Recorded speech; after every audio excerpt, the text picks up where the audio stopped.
Pixar created some of the biggest animated movies ever made. Toy Story, Finding Nemo, The Incredibles, Inside Out. But not every Pixar movie became a success. In fact, some of Pixar's biggest failures lost Disney hundreds of millions of dollars. And the craziest part? A few of these movies weren't even bad. Some were actually loved by critics. Some became fan favorites years later. And one of them might secretly be one of Pixar's best movies ever made.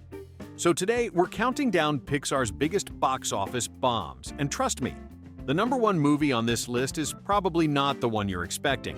He overrode my override. Ow! Beep boop, beep boop, beep boop, beep boop. You would think a movie connected to Toy Story would be impossible to fail. Apparently not. When Pixar announced Lightyear, the idea sounded perfect. This was supposed to be the movie that Andy watched as a kid, the movie that inspired the Buzz Lightyear toy. A Toy Story spin-off with a massive budget, stunning visuals, and one of Pixar's most recognizable characters. So what went wrong? Well, the movie wasn't really Toy Story, and it wasn't really Buzz Lightyear either. Instead of the lovable character fans grew up with, audiences got a much more serious science fiction adventure. The result? Many viewers simply didn't connect with it. And despite costing around $200 million to make, Lightyear only earned about $220 million worldwide, meaning Disney reportedly lost over $100 million, making it one of Pixar's most shocking failures ever. But surprisingly, it wasn't Pixar's first bomb. That title belongs to a movie that changed Pixar forever. Before 2015, Pixar had never released a true box office flop. Then came The Good Dinosaur. The concept was actually fascinating. What if dinosaurs never went extinct?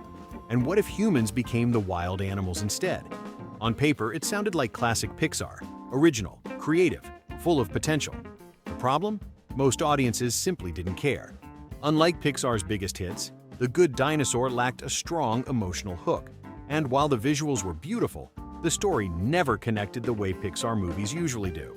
The film earned hundreds of millions worldwide, but because of its enormous production costs, it still lost money. And for the first time ever, Pixar looked vulnerable. Unfortunately, things would get much worse. Imagine spending years developing a movie, only for almost nobody to show up. That's basically what happened to Elio.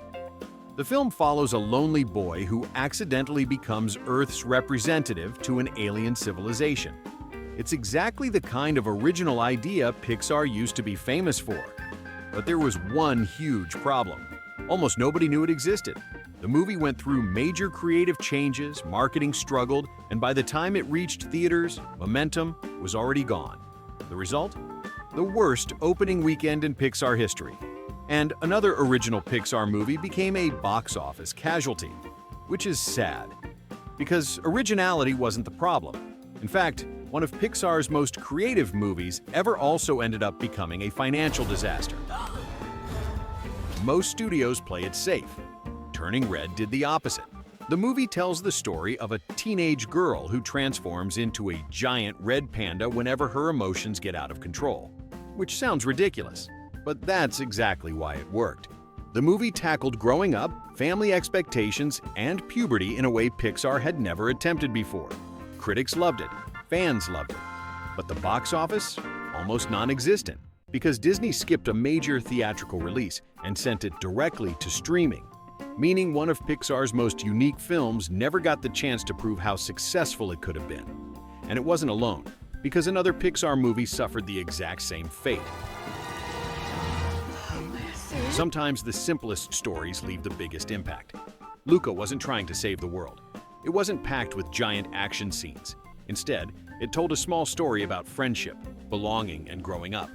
Set in a beautiful Italian seaside town, the movie became an instant favorite for many Pixar fans. But thanks to the pandemic, most audiences never saw it in theaters. Instead, it went straight to Disney+. Which means, technically, Luca became a box office bomb, even though millions of people eventually watched it. But Pixar still wasn't done releasing great movies at exactly the wrong time. Because next came one of the studio's most underrated adventures ever. If Onward had released 1 month earlier, its entire story might be different. The movie follows two brothers searching for one last chance to see their father. And beneath all the fantasy creatures and magical quests, it's actually one of Pixar's most emotional films. Then, disaster struck. The COVID pandemic shut down theaters worldwide, and almost overnight, Onward's theatrical run collapsed. The movie made far less money than Pixar expected. But once it reached streaming, something interesting happened. People started discovering it, and many fans now consider it one of Pixar's most underrated movies. Yet even Onward isn't the biggest tragedy on this list, because Pixar released another masterpiece during the exact same period. Soul might be Pixar at its absolute best. Not funniest, not biggest, best. The movie follows a middle school music teacher who dreams of becoming a jazz musician. But what starts as a simple story quickly becomes something much bigger. A movie about purpose, meaning, life itself. Instead of giving easy answers, Soul asks difficult questions and trusts the audience to find their own conclusions. Many critics consider it one of Pixar's greatest achievements.